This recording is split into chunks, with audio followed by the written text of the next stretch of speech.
पाटी पुस्तके सोडून चिमुकले बाळगोपाळ कचऱ्याच्या ढिगाऱ्यातून भंगार जमा करून विकतात। आपण पाहत आहात नेता नगरी न्यूज चॅनल।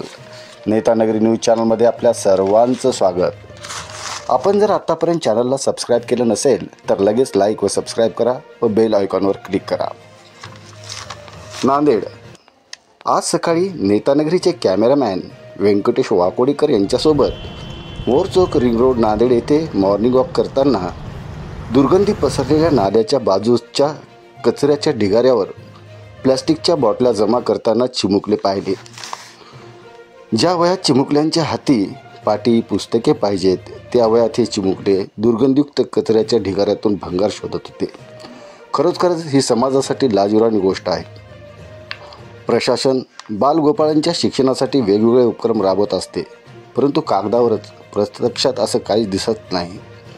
आज हे चिमुकले बालगोपाळ काबरानगर मोरचौकच्या दुर्गंधीयुक्त पसरलेल्या ढिगाऱ्यातून भंगार जमा करत आहेत।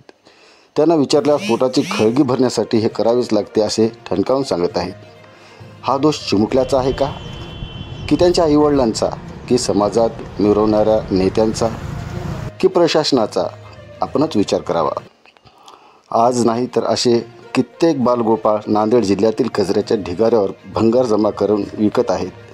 याचा तपास प्रशासनाने लावून लगेच यावर प्रतिबंध घालणे गरजेचे आहे। असे न केल्यास हेच बालक गुन्हेगारीकडेही वळू शकतात यात शंकाच नाही। विजयकुमार शितळेसोबत कॅमेरामॅन व्यंकटेश वाकोडीकर।